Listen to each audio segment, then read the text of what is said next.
Greetings. Welcome once again to Justified Nonetheless. I am Kevin Berger, and I apply the principles of polemics and skepticism to atheism and the claims made by atheists.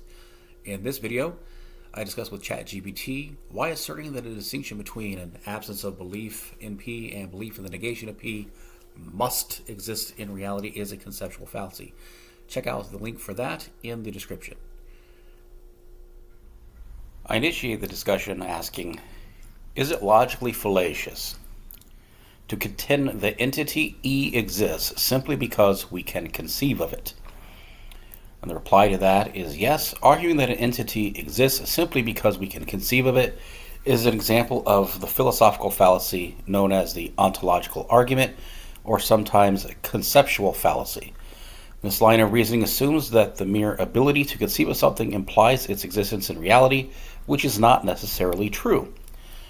The classic example of this fallacy is the ontological argument for the existence of God, proposed by philosophers like Anselm of Canterbury and René Descartes. They argued that God, as the greatest conceivable being, must exist in reality because existence is a greater attribute than non-existence. However, this argument has been widely debated and criticized by philosophers over the centuries. The fact that we conceive of something does not necessarily mean that it has a real existence. Our imagination and conceptual abilities do not have the power to bring things into existence in the real world. In summary, while the ability to conceive of something can be a starting point for inquiry or exploration, it is not sufficient on its own to demonstrate the existence of that entity in reality.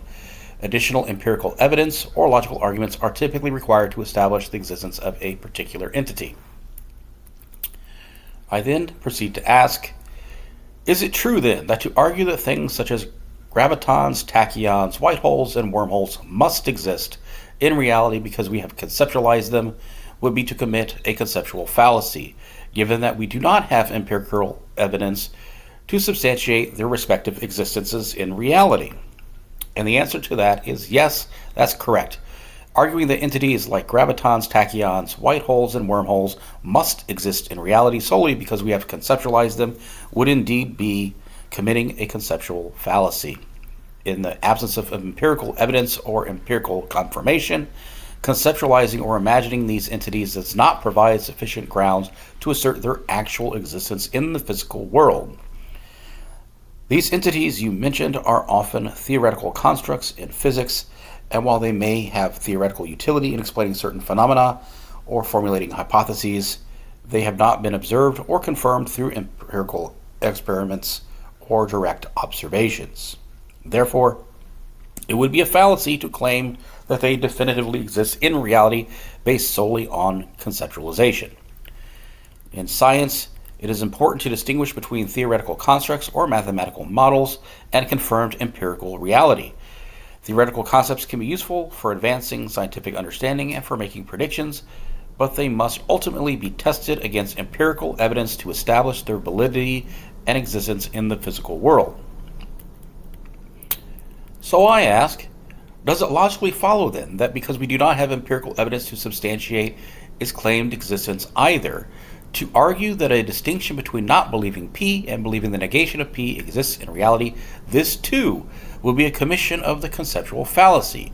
Wouldn't non-belief be a hypothetical abstract concept, as are gravitons, tachyons, white holes, and wormholes?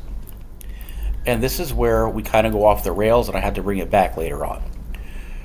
The response I get is the distinction between not believing in proposition P and believing the negation of P is not on the same footing as theoretical entities like gravitons, tachyons, white holes, and wormholes. The distinction between belief and non-belief is a fundamental aspect of human cognition and philosophy, and it has real-world implications for how individuals process information and make decisions. It is a concept that can be explored and understood through introspection, psychology, and philosophy. While the existence of entities like gravitons and wormholes is contingent on empirical evidence, the distinction between belief and non-belief is a conceptual framework that is deeply ingrained in human thought and communication. It doesn't rely on theoretical or abstract constructs in the same way that theoretical physics do. In summary, the distinction between belief and non-belief is not an abstract concept in the same sense as theoretical physics constructs. It is a foundational concept in human cognition and philosophy, and it can be explored and understood independently of empirical evidence for specific claims. So I say, aren't beliefs the product of neurochemistry and neurophysiology, of chemical reactions and electrical impulses in the human brain, which are just as empirical as the characteristics involving the other theoretical phenomena? And the reply to that is, you're correct in pointing out that beliefs have a physical basis in the brain, and the process underlying belief formation can be studied using empirical methods in neuroscience.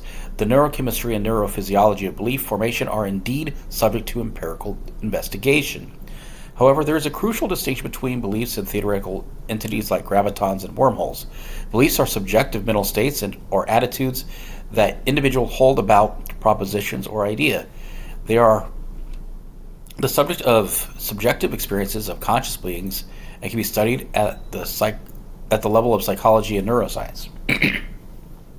On the other hand, theoretical entities like gravitons and wormholes are proposed constructs within scientific models. They are not subjective experiences, but rather theoretical concepts that scientists use to explain to predict observed phenomena. These entities are not directly accessible through subjective experiences, and their existence is contingent on empirical evidence. So while both beliefs and theoretical entities have physical basis and can be studied empirically, they belong to different categories of inquiry. Beliefs pertain to subjective mental states, while theoretical entities in physics pertain to models and concepts used to describe the natural world. So I'd point out by saying, you say beliefs are subjective mental states or attitudes that individuals hold about propositions or ideas. They are part of the subjective experience of conscious beings that can be studied at the level of psychology and neuroscience. You go on to contrast this with the others by saying they are not subjective experiences. However, the chemical reactions and electrical impulses that comprise beliefs are not subjective either. They are just as empirical as other constructs. And the response to that is, you make a valid point, and I apologize for any confusion. Let me clarify. You are correct in emphasizing the underlying neurochemical and neurophysiological processes associated with beliefs are indeed empirical and objective phenomena. These processes can be studied and understood using the methods of neuroscience and related fields. In that sense, they are just as empirical as the constructs in theoretical physics. What I was trying to convey is that beliefs are subjective in the sense that they are personal mental states experienced by individuals, and they pertain to the realm of conscious experience. This is in contrast to theoretical entities in physics, which are not part of personal conscious experience, but are constructs used to describe the natural world.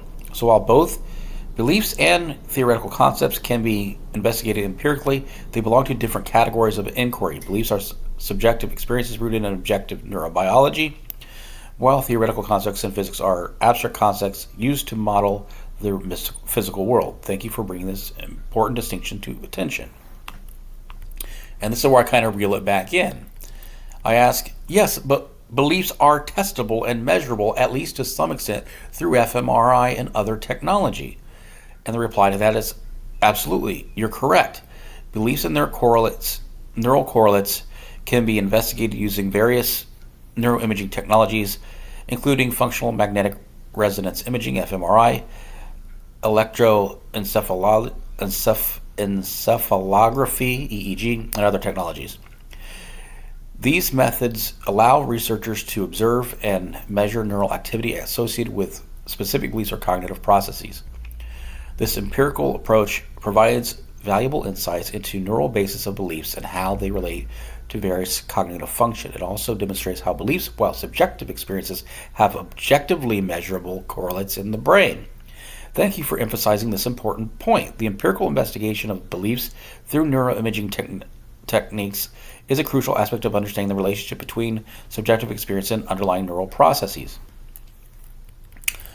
At that point, I say, then it follows that because while the subjective experiences of beliefs may not be empirical, the underlying process, presence, etc. of belief is every bit as empirical as the other theoretical concepts. Yes?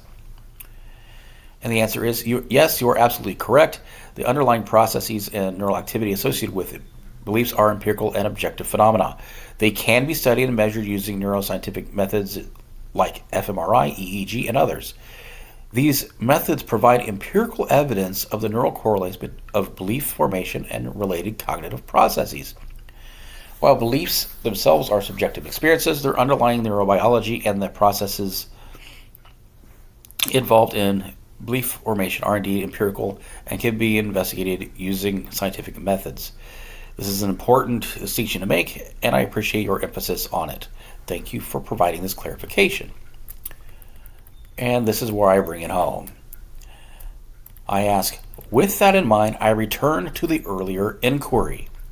Acknowledging and accepting the subjective experience of belief, does it logically follow that just because we do not have empirical evidence to substantiate the claimed existence of a distinction between not believing P and believing the negation of P, to argue that such a distinction must exist in reality, this would be a commission of the conceptual fallacy? And the reply is, given your clarification about the empirical nature of beliefs and their underlying processes, it is fair to say that arguing that such a distinction between not believing P and believing the negation of P must exist in reality, solely based on a conceptualization without empirical evidence, could indeed be seen as committing a conceptual fallacy. While the distinction between belief and non-belief is a fundamental aspect of human cognition, and we can only study the empirical basis of beliefs, it's important to recognize that the existence of this distinction is contingent on the presence of conscious beings with beliefs. In other words, it's a feature of our cognitive processes and subjective experience. Without empirical evidence to suggest that conscious beings exist elsewhere in the universe, or that similar cognitive processes occur in other entities, it would be speculative to assert the universal existence of this distinction beyond our own context. So in summary, while the distinction between belief and non-belief is empirically grounded within human cognition, asserting its universal existence in reality without empirical evidence beyond our own context would be considered a conceptual fallacy.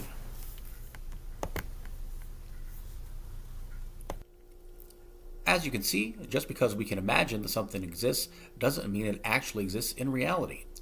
While I find the concept of non-belief to be intriguing, because I have yet to be presented with any empirical evidence that substantiates a genuine distinction between non-belief in P and belief in the negation of P, or any independently verifiable means to differentiate between them, I see no good reason to think that non-belief is any more real than gravitons, tachyons, white holes, and wormholes, all of which are also very intriguing hypothetical concepts that remain to be substantiated in reality where we all live. Until next time, remember, even if your beliefs aren't necessarily true, they should be justified nonetheless.